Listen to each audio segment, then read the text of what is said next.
당신의 마음은 어디에 머물고 있나요?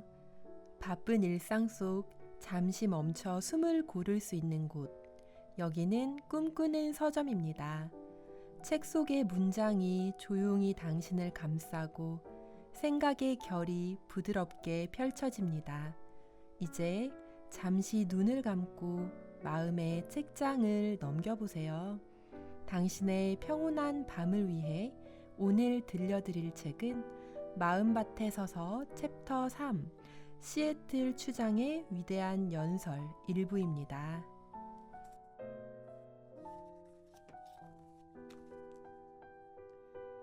나는 정말 어려운 시대를 살아왔다.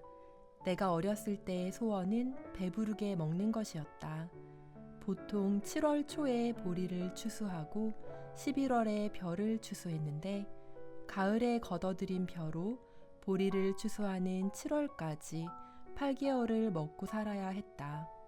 하지만 5월이 되기 전에 대부분 쌀이 동났다. 보리가 나오는 7월까지는 먹을 것이 없어서 사람들이 산에 가서 나무 껍질을 벗겨 먹거나 들에서 나물이나 풀뿌리를 뜯어서 먹어야 했다. 채소가 몸에 좋다고 하지만 나물에는 독성이 있어서 곡식과 섞어 먹어야 한다. 나물만 먹으면 체독이 들기 때문이다. 여자들의 얼굴이 퉁퉁 붓고 야맹증이 생기는 것이 그 증상이다. 당시 여자들은 체독증에 많이 걸렸는데 독성이 없는 나물은 쑥뿐이어서 쑥은 뿌리까지 모조리 캐다가 먹었다. 나는 7월생인데 갓 걷어들인 보리를 먹을 때였다. 어머니가 살아계시는 동안에는 늘 먹는 보리밥 위에 흰쌀이 조금 덮여 나오는 날이 있었는데 지금 돌이켜보면 그날이 내 생일이었다. 그때는 쌀밥 먹고 운동화 신으면 더 바랄 게 뭐가 있어 라고 생각을 했다. 지금은 내가 먹고 사는 수준이 그 당시 대통령보다 못하지 않을 것이다. 그때 대통령이 신지 못했던 신발을 신고 대통령이 입지 못했던 양복을 입고 그때는 시간을 자주 맞춰야 하는 태엽 시계를 찾지만 요즘은 1초까지 정확한 시계를 차고 좋은 승용차를 타고 다닌다. 용인 자연농원에 가보면 이승만 대통령이 탔던 단발 비행기가 전시되어 있는데 이제는 그런 비행기를 타라고 해도 불안해서 타지 않을 것이다. 요즘은 보잉 747 A380처럼 규모나 성능이 예전과는 비교할 수 없을 만큼 발전한 비행기를 사람들이 타고 다닌다. 내가 어렸을 때에 비하면 삶이 이만저만 풍요로워진 것이 아니다. 그런데 삶만 달라진 것이 아니다. 돌이켜보면 요즘 사람들의 마음도 당시 사람들과 많이 다르다. 내가 초등학교에 다닐 때 반에 새로운 아이가 전학 오면 누가 더 센지 싸움부터 했다. 친구들이 다 둘러선 가운데 두 친구가 싸우고 승패가 결정되면 옆에서 야, 악수해 라고 해서 둘이 악수하고 싸움을 끝냈다. 그렇게 결혼 후에는 서로 사이좋게 지냈다. 요즘은 사람들의 마음이 그때와는 비교할 수 없을 만큼 까다롭고 날카롭고 야박해졌다. 많은 사람들이 자기밖에 모른다. 자신이 조금이라도 손해를 볼 것 같으면 결사적으로 덤벼들고 자기 문제가 아니면 옆에서 무슨 일이 일어나도 모른 척한다. 세계 어느 나라에 가봐도 우리나라처럼 잘 사는 나라가 없어 보인다. 예컨대 미국에 가보면 나라는 부자인지 몰라도 국민들은 매우 검소하게 사는 것 같다. 집집마다 유리창도 얇은 유리 한 겹이다. 그런데 우리나라에서는 알루미늄 세시에 두툼한 유리를 몇 겹으로 끼우고 거기에 색까지 입혀서 자외선을 차단하고 밖에서도 안 보이게 설치한다. 그러나 우리는 가난했을 때 가지고 있었던 따뜻함, 아기자기함을 잃어버렸고 그때 느낄 수 있었던 사랑은 다 메말라 버렸다. 유럽 사람들이 아메리카 대륙을 발견하면서 영국의 청교도들이 신앙의 자유를 찾아 미국으로 옮겨갔다. 이어서 다른 나라의 사람들도 미국으로 이주해 그 땅에 살기 시작했다. 넓은 아메리카 대륙에는 원래 인디언들이 있었으며 그들은 추장을 중심으로 사냥을 하면서 살았다. 인디언 추장들 가운데 시애틀이라는 사람이 있었다. 언젠가 시애틀 추장의 연설문을 읽은 적이 있는데 그 내용은 미국 정부로부터 땅을 팔라는 제안을 받고 답변한 연설이었다. 땅을 사고 싶다고 신사적으로 이야기한 것이었지만 그냥 땅을 사고 싶다는 것은 아니었다. 팔지 않으면 땅을 빼앗겠다는 의미가 들어있는 제안이었다. 인디언들은 무기로 활을 가지고 있었고 미기병대나 보병들은 소총을 가지고 있었기 때문에 싸움이 될 수 없었다. 무력으로 탈취해 가면 그냥 내놓을 수밖에 없는 상황이었다. 만약 시애틀 추장이 땅을 팔지 않을 수 있었다면 안 팔았을 것이다. 인디언들은 그 땅에서 자신들의 삶을 계속 이어갔을 것이다. 그러나 선택의 여지가 없었다. 그래서 시애틀은 이렇게 되묻는다. 땅을 사고 싶다고 전해왔는데 하늘과 땅을 어떻게 사고 팔 수 있는가? 그들에게는 땅을 판다는 것이 이해가 안 되는 생각이었다. 신선한 공기와 맑은 물, 비옥한 토지는 인간의 것이 아니었다. 그것은 자연의 영역이며 인간은 은혜로 그것을 누리며 사는 것이었다. 그것을 어떻게 자신들의 것이라고 할 수 있겠는가? 향긋한 꽃은 그들의 누이였고 곰과 사슴은 그들의 형제였다. 바위산 꼭대기, 얼룩말의 체온, 그 모든 것이 그들과 함께 사는 가족의 채취였다. 시내와 강물은 그냥 흐르는 물이 아니라 그들의 피가 흐르는 것과 같았다. 그런데 그것을 어떻게 돈을 받고 팔 수 있단 말인가? 말이 안 되는 이야기였다. 그러나 팔아야 했다. 만일 우리가 당신들이 원하는 대로 이 땅을 판다면 이 땅의 신성함을 알아달라.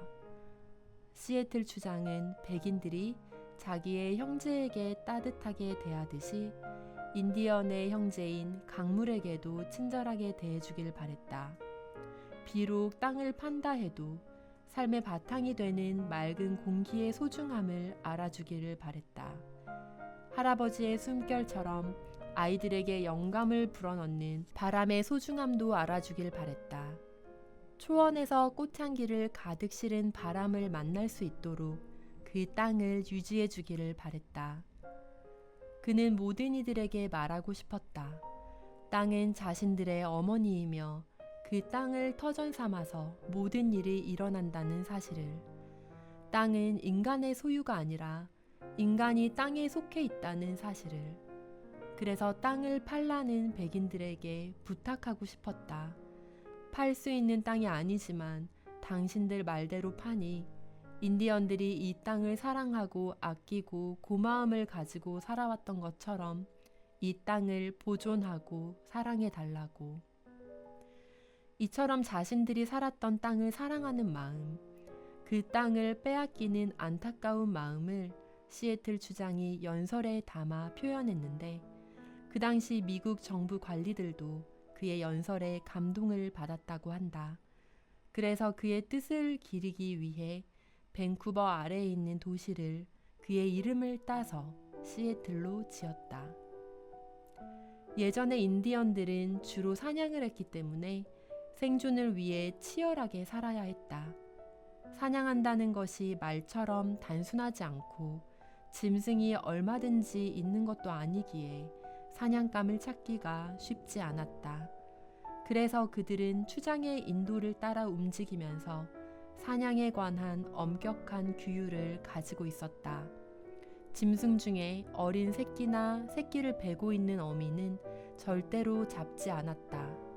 그리고 사냥을 못해서 굶을 경우를 대비해 양식이 있을 때에 일부러 며칠씩 굶으면서 지내는 훈련을 했다. 이처럼 그들은 자신을 다스리면서 살았기 때문에 삶이 아주 건전하고 깨끗하고 활기찼으며 서로를 믿는 마음과 서로를 위하는 마음이 바탕에 있었다. 그런 인디언들의 삶이 변하기 시작했다. 시애틀 추장의 연설을 듣고 감명받은 미국 정부에서 그들의 땅을 차지하는 대신 인디언들을 위해 많은 편의를 제공해 주기로 한 것이다. 미국이 아닌 다른 나라였다면 그렇게 대하지 않고 무력으로 땅을 빼앗았을지도 모른다. 반항하면 총으로 쏘아 인디언 원주민들을 죽였을 것이다. 그런 면에서 미국 사람들은 신사적이라는 마음이 든다. 인디언들을 존중했고 시애틀 추장을 존경했으며 그냥 땅을 빼앗지 않고 인디언들과 좋은 관계를 유지하고 싶어 했다. 미국 사람들은 인디언들을 위해 집을 지어주고 학교를 세워주고 생활비를 지급해 주었다. 지금까지도 그런 일은 계속 해오고 있다. 인디언들이 텐트에서 살다가 창문이 있고 베란다가 있고 거실이 있고 부엌이 있고 벽난로가 있는 집으로 옮겨와 살기 시작했다. 인디언들은 꿈을 꾸는 것만 같았다. 부드러운 가죽으로 만든 구두를 신고 좋은 옷을 입고 맛있는 음식을 먹고 살았다. 인디언들의 삶이 아주 좋아진 것이다. 이동식 텐트에서 살던 그들은 이제 견고한 주택에서 살고 생활이 점점 윤택해지면서 추장을 중심으로 하던 일들이 줄어들기 시작했다. 특별히 사냥을 해야 할 필요도 없었다. 전에는 사냥을 하지 않으면 아이들이 배가 고프다고 울었기에 어떻게든 먹을 것을 구해야 했지만 이제는 그렇게 하지 않아도 얼마든지 먹고 살 수 있기에 사냥할 필요성이 사라졌다. 일할 곳이 있어도 일터에 가는 사람들이 줄어들었다. 그들의 삶은 이전과 전혀 다른 방향으로 흘러갔다. 자연이 주는 것들을 고맙게 누리고 자연의 질서를 보호하려고 하고 자연과 함께 살아가려고 했던 그들이었는데 이제는 맛있는 것을 찾기 시작했다. 더 좋은 것을 가지고 싶고 더 편하게 살고 싶고 더 화려한 삶을 누리고 싶었다. 마음이 그런 욕구들을 채우려는 쪽으로 빠르게 달려갔다. 삶은 좋아지고 편해졌지만 마음은 나빠지고 부서지기 시작했다. 사냥은 생존 수단이 아니라 취미 활동으로 바뀌었다. 심심할 때 사냥하러 나가서 짐승을 잡으면 신나는 것이고 놓치면 미련 없이 돌아섰다. 힘들게 짐승을 쫓아가서 어떻게든 잡아야 할 이유가 없었다. 처음에는 그렇게 변한 삶이 어색했지만 어렵게 일하지 않아도 먹을 수 있으니까 점차 일하지 않는 것이 당연해졌다. 사람들이 모여도 당장 해야 할 일이 없으니까 시간을 보내는 것이 무료했다. 이들은 무료함을 달리기 위해 도박을 하고 술을 마셨다. 어떤 사람들은 마약에 손을 대기 시작했다. 삶이 점점 피폐해졌고 방탕한 쪽으로 흘러갔다. 사람들에게는 삶 속에서 행복을 느끼는 것보다 더 귀한 것이 없다.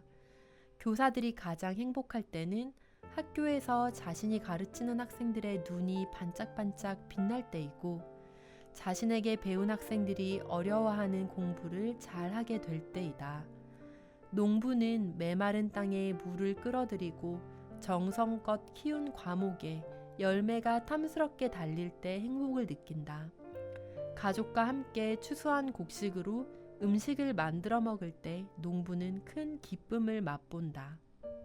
안타깝게도 미국 정부에서 인디언들을 위해 집과 학교를 지어주고 생활할 수 있도록 좋은 환경을 제공해 주었지만 그것은 결국 인디언들의 삶에서 느끼던 행복을 빼앗아갔다.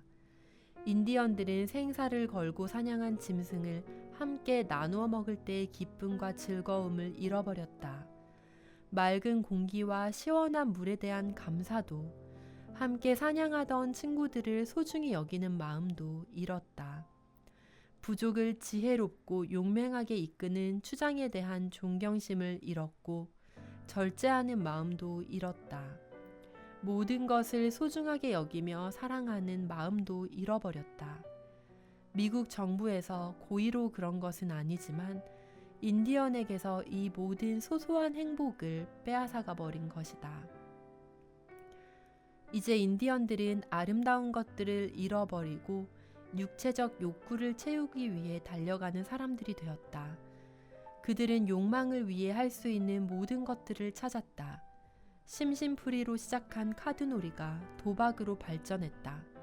도박을 해서 돈을 따는 재미도 있지만 나중에는 돈을 잃지 않으려고 같이 도박하는 친구들을 속이기도 했다. 그로 인해 싸움이 일어나고 사람들이 점점 거칠어졌다. 예전에 지니고 살던 아름다운 마음, 신선한 기쁨은 상상도 할 수 없었다. 추장을 따라 짐승을 사냥하고 마을 사람들이 모두 들러앉아 잡은 짐승을 구워 먹으며 노래를 부르던 기쁨은 먼 이야기가 되고 말았다. 내 만족, 내 소유, 내 것에만 누구나 집착했고 함께하는 데에서 느끼는 인간미와 즐거움은 자취를 감추었다. 옆집 아이가 넘어졌을 때 일으켜 세우고 바지에 묻은 흙을 털어준 후 조심해서 다니거라 라고 말하는 따뜻한 모습은 마을에서 완전히 사라졌다. 인디언들의 마음이 점점 문란한 쪽으로 흘러갔다. 술을 마시고 마약을 하고 나중에는 왜 사는지 삶의 목표마저 흔들리기 시작했다. 그냥 먹고 마시며 향락적인 욕구를 따라가다 보니 그 안에서는 삶의 의미를 찾을 수 없었다. 내가 왜 살지? 내가 뭐 하려고 살고 있는 거야? 꼭 이렇게 살아가야만 해? 친구들과 사이에 문제가 생기고 갈등이 일어나는 것도 싫었고 귀찮았다. 자살하는 사람이 하나 둘 생기기 시작했다. 인디언 중에 자살하는 사람이 급증하면서 인디언 마을이 국가적인 문제로 부각되었던 적이 있다. 슬픈 사실은 우리의 삶도 인디언들의 삶과 같이 흘러가고 있다는 점이다. 옛날에는 너무 힘든 일을 겪은 사람이 자살했다는 이야기를 어쩌다 들었다. 그런데 요즘은 자살했다는 이야기를 주변에서 매우 쉽게 듣는다. 옛날에는 중고등학생이 자살한다는 것은 말도 안 되는 일이었는데 요즘은 초등학생이 자살을 한다. 우리나라는 경제적으로는 정말 잘 사는 나라가 되었지만 사람들이 고마워할 줄 모르고 서로에게 삭막해졌다. 공기나 물의 소중함, 편안하게 자고 아침에 일어났을 때의 기쁨, 떠오르는 태양을 보며 가질 수 있는 희망, 열심히 일해서 결실을 거두는 즐거움. 사람들이 이런 것들을 다 잃어버렸다. 대신에 몸이 원하는 것들을 따라가다 보니 마음에서 더럽고 추하고 난잡한 욕구들이 일어난다. 그런 욕구들은 기쁨과 행복을 밀어내고 사람들의 친구가 되고 가족이 된다. 그런 것들은 당장엔 좋아 보이지만 전에 느낄 수 없었던 공허함과 두려움을 가져다 주기에 사람들은 결국 절망에 빠지고 만다. 내가 이런 삶을 꼭 살아야 하나? 시애틀 추장의 연설이 우리 마음을 울린다. 오늘 마시는 공기에 고마움을 느끼며 그 소중함을 말하는 이가 누가 있는가? 햇빛에 고마워하고 피어나는 들꽃을 보며 그 생명의 아름다움을 느끼는 사람이 누가 있는가? 사람들은 더 큰 집, 더 비싼 차, 더 좋은 휴대전화, 더 화려한 옷에 빠져든다. 그래서 세상이 점점 삭막해지고 날카로워지고 거칠어진다.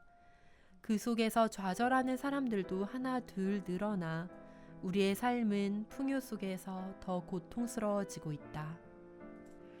오늘 들려드린 책은 마음밭에 서서 챕터 3, 시애틀 추장의 위대한 연설 일부입니다. 여러분의 오늘 하루를 잘 들여다보면 분명 작은 행복들이 숨어 있을 거예요. 이 글이 오늘 여러분을 스쳐 지나간 행복의 순간을 떠올리게 해주길 바라며 이상 꿈꾸는 서점이었습니다. 내일도 당신의 밤과 함께 할게요.